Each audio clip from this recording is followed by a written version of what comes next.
What makes the Detroit Lions offense so dangerous? Man, great play calling throughout the game, so you kind of got to be, on your 10 toes all game, kind of just being alert. Run pass team that kind of leads with run, so in that case, they could dress it up. Their pass plays, kind of using their run, especially when they kind of get going early. So it's going to be big for us to stop the run and do it well. How dynamic is that duo they got there between Montgomery and Gibbs? Yeah, easily one of the best in the league. Obviously Gibbs, younger guy, and he's real fast. Obviously dynamic out the backfield, and then Montgomery more of like a bruiser, downhill back. So a good combination. At this point in the season, is it tough to kind of manage the emotions with everything that's going on?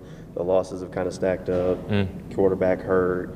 I mean, it almost feels like things aren't going the way you want. Yeah, it's tough. I say for me, going into my fourth year and having dealt with stuff like this before, you just keep going. That's really the biggest key, and it pays off in the end.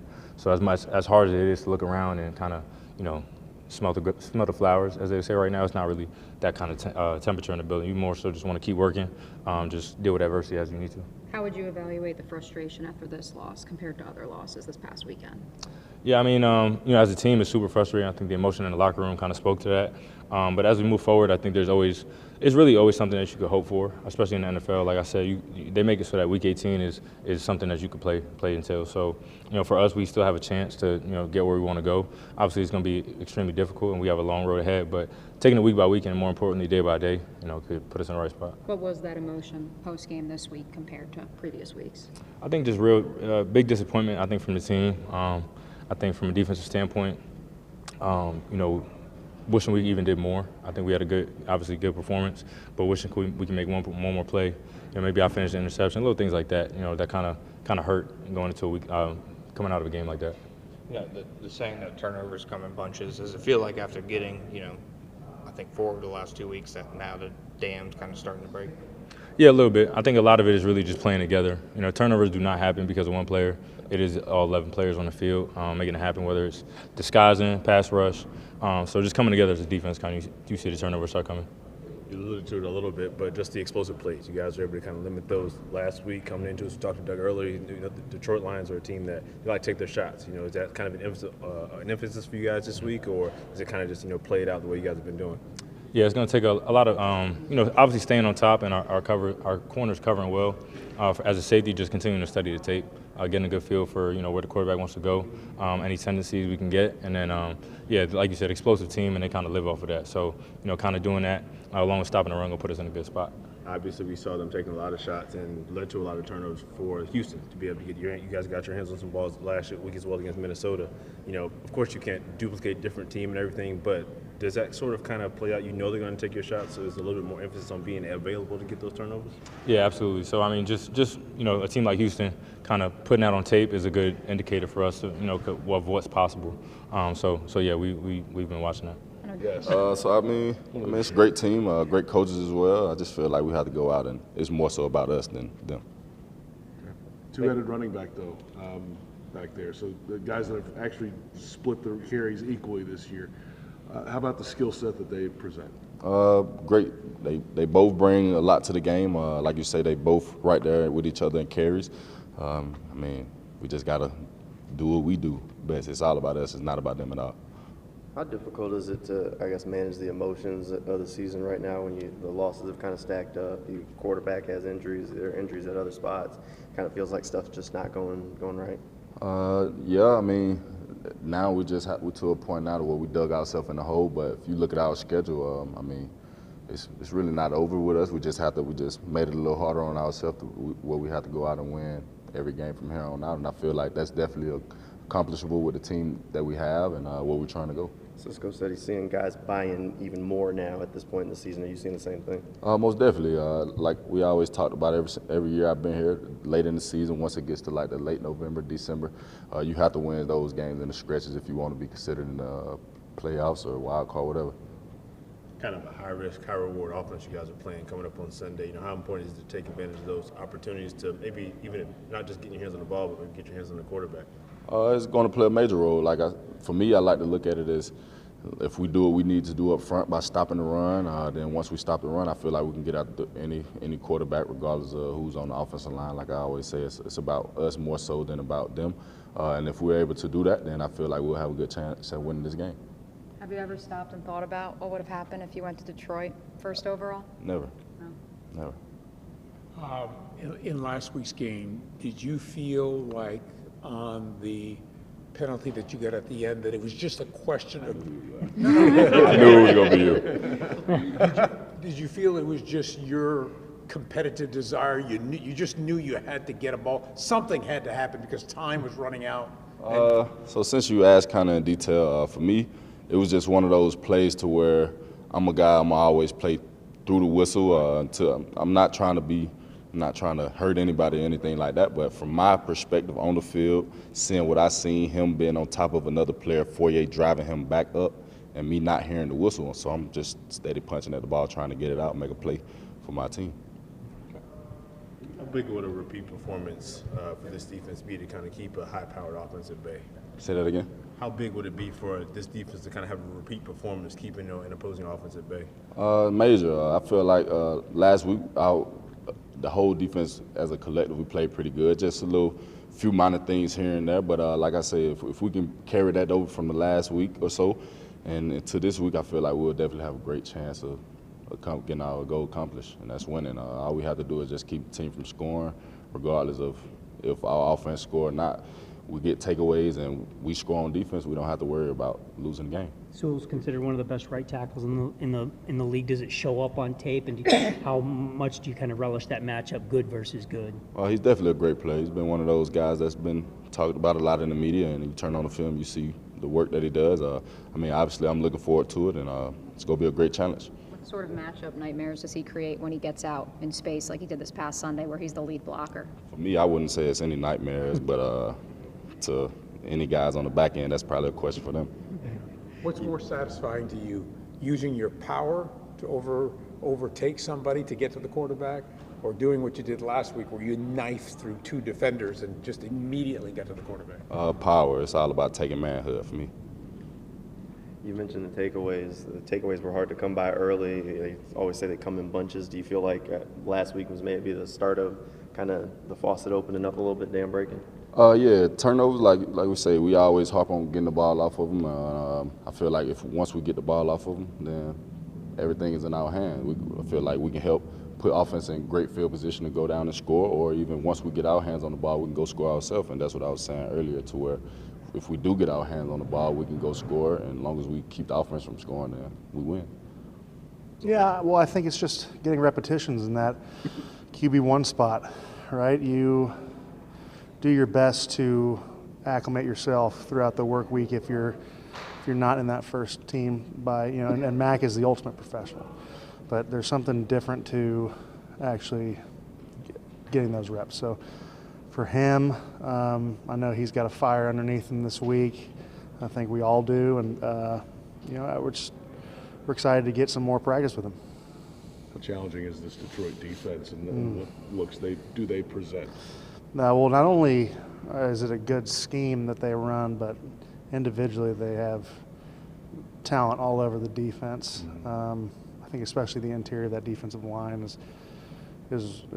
good. And of course they got Za'Darius, who's a great player, and those linebackers, whether they're in base or nickel, pose challenges of their own. So there's a reason why they're 8-1. They play team football, and they rally around each other, and it'll be a great competitive atmosphere, and we're going to have to match their intensity and understand that we're going into a hostile environment. Mitch, is it the usual fire of a pregame week, or is it a different fire based on maybe where you guys are at? Well, I think it would be hard to say here, being 2-8 doesn't light another fire underneath you, and I think we're at a juncture in our season where we can go one way or another in regards to rallying around each other or dissipating into individuals, and I think we're going to do the former, and it's a really exciting thing to be a part of. And all we can do is come in here and work, and I know that's a horse that's I beat dead, but it's the truth. We're professionals, and we haven't liked what we've been able to do, and so we're just going to look at individuals like myself. How can I be better? And then rally around each other, lean on each other, because if you start being a recluse or kind of cutting yourself off from everyone else and just trying to go through the motions is when this can get real miserable, and no one wants that to happen. How different is this for you? I don't know if you had an 8-loss season in your No, I'm your not. pro No, but this is it's part of the gig. It's part of the business. It's every team is kind of goes through their own challenges throughout the year. We've definitely had our own, and we're gonna attack the work weeks no matter what the record is, and go out swinging if that's the case, maybe. In a situation like this, do you try to change things up, or do you just keep the same routine, same practice? Well, you try to change. I mean, I think you have to look at it pragmatically, which is you do have to change a little bit. Now, are we going to just flush everything down the toilet and start over? No, but I think individually you look at what maybe might not be clicking throughout the week, and sometimes it's minute changes, sometimes it's big ones. And I don't think whatever you do, it's not hitting panic mode. It's understanding that some things might have to change because we're just not satisfied with where we are. Mitch, you guys were all very critical of the offense's performance on Sunday. Kind of getting back to Mac Jones a little bit, how beneficial is it to have a guy that's kind of been in that role before, has that experience in bouncing back from these type of performances?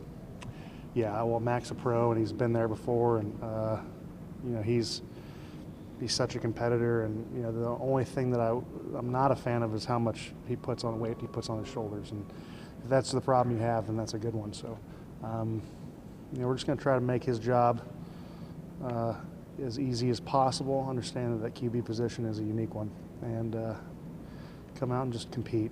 I think compete and put our best foot forward come Sunday, because we're going to need to. We're going to need to if we're going to want to win or have a chance to. Another way you guys can help Mac out is to, obviously get the run game going. How much of a key and how important is that to get that moving so you can kind of maybe get some things started early and keep them rolling throughout the game? Well, I think if you saw last game, time of possession was a huge point of emphasis, right? Like, I don't know if it's so much the run game, but we got to find a way to stay on the field or give our defense a little bit of a chance to take a breather, because that wasn't fair to anyone, and it wasn't a secret. We felt it on the sidelines.